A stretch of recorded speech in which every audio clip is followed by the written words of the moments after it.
So, okay, ayan, magandang hapon po, magandang araw po sa inyo lahat mga madam sir. So, pang ilang property na po ang na-vlog po namin dito po sa bayan po ng Umingan, Pangasinan. So, another property po ulit, ito naman po ay 14.8 hectare naman po ito. Maluwang na property at ito po ay titled property po siya. Ipa-flash ko po sa screen yung kanyang titulo at ganoon din po yung kanyang lot plan. Papakita ko po sa screen para makita nyo po. At ito po ay buhay pa po yung nakapangalan sa titulo. Sabi nung pinuntuhan po namin kanina na nakahawak po ng title yung naka-SPA po sa property po na ito. Hawak po nila original title. Pinakita po sa amin yung lot plan. Kaya pinicturean ko na po kanina para ma-flash ko po at makita nyo po sa screen. Ayan po.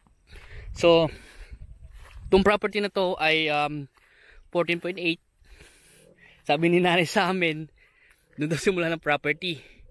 So may mga Jimmy na po na yon. Doon daw mag-i-start. At siguro po ito ay farm to market road. At ang layo po niya sa provincial road o provincial highway. Siguro na sa mga ano lang po. Mga ilang metro lang no. Mga kalating sa provincial road. Kalating kilometro siguro. Kung baka wala pa.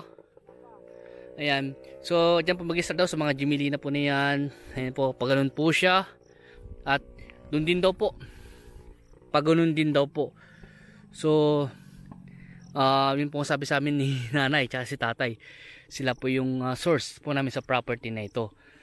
So, 14.8. Kailangan po natin talaga itong ipa-survey para makita po natin yung mga boundaries po ng property na to. So, ang presyo po ng property na to ay 120 po per square meter. At kung gusto pang i-negotiate yung price, yun nga po sabi ko, mas maganda po, kausapin natin si seller. At maganda rin po na i-check nyo po muna o tignan nyo po muna itong property na to. So, ang sinasuggest ko pong sasakyan, kung gusto nyo pong tignan itong property na to ay 4x4 or 4x2 na mataas po yung mga pang-ilalim po nila. Hindi ko po nire-recommend na kotse po yung gamitin nyo na pupunta po dito sa property dahil yung kalsada po ay bato-bato po siya na may part na baka sasayad pag kotse yung gagamitin nyo. So, ang sinasuggest ko po ay mataas yung pangilalim na sasakyan pag mag-viewing po kayo dito sa 14.8 hectare po nito. So, located po ito sa bayan po ng Umingan, Pangasinan. So, dito po may mountain view na kayo. Yan na po yung bundok ng Amorong. Kitang-kita na po dito. At sa town proper, ang layo pa sa town proper siguro sa mga 10 kilometers po siguro. At andyan lang po yung provincial road sa part na yan. So mabilis lang po yung biyahe natin papunta po sa town proper. Ang the best po na exit o Rosales, Carmen exit po o Rosales, Villasis exit po yung pag mag-viewing po kayo o mag-exit po kayo kung galing po kayo ng Maynila, Bulacan, Pampanga, Baguio, yan po mag-exit. So may mga puno pa po ng mga mangga. Tinanong ko kay nanay kung ilan yung mga puno po niya. Hindi po niya masabi kung ilan yung mga puno. At ganun din yung matanda kanina, hindi rin niya masabi. So at saka may mga puno ng saging, may ibang mga punong nakatanim o tumubo po yan. At maganda po ito para sa rancho. Ayan, maganda rin po itong campsite.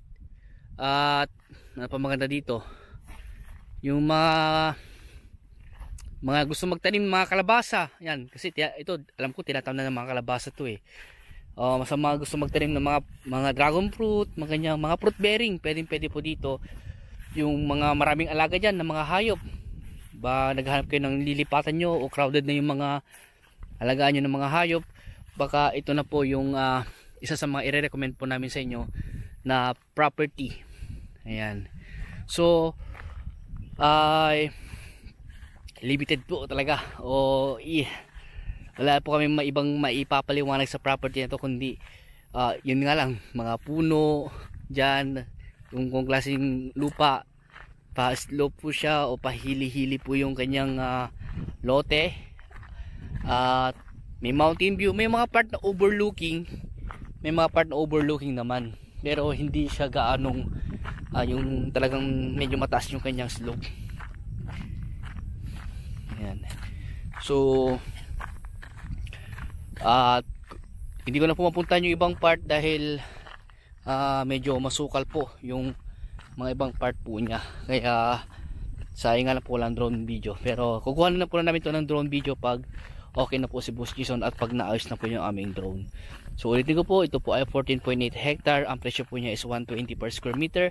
4 na titulo po ito. Meron po siyang lot plan, approved plan, at na-release yung kanyang titulo nung November 2019. Ayan. So bata pa yung kanyang titulo. OCT, Original Certificate Title po yun. At buhay pa po yung nakapangalan sa titulo. No extrajudicial. Ayon po sa source po namin, kila nanay kay tatay, kayo din yung matanda na nakausap po namin kanina na nakahawak o yung naka-SPA po sa property po na ito. Ayan. So kung may katanungan pa po kayo regarding po sa property na, tawag na lang po kayo sa akin.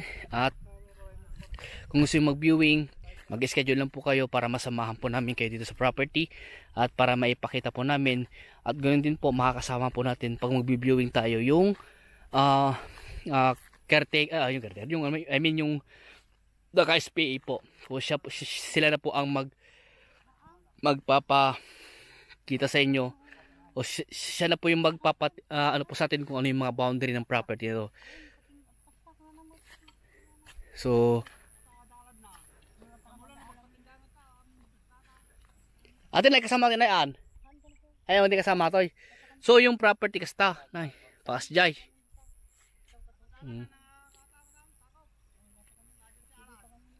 Okay. So itong kalsada daw po ay hindi na po sakop ng property. Ayon po yung mga tao po dito, yung nasa may kubo. Ang sabi po niya sa amin, hindi daw kasama yung kalsada. So sa may Jimmy na po na yun, pag ganun daw po. Wala, pag ganun. Yan, i-correct ko na lang po, pag ganun daw po. Hindi daw po kasama ito. Ibang property na po daw ito. Ayan. So pag ganun po siya.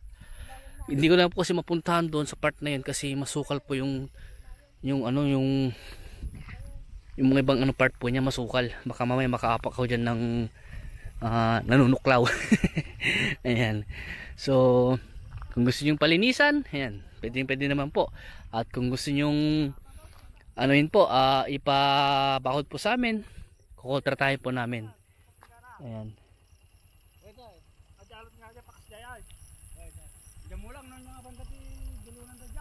So ang frontage po niya siguro nasa mga mga mahigit 100 din po yung frontage po nito dito sa kalsada. Ayan. So hanggang dito po muna. At maraming salamat po sa inyo lahat at God bless po.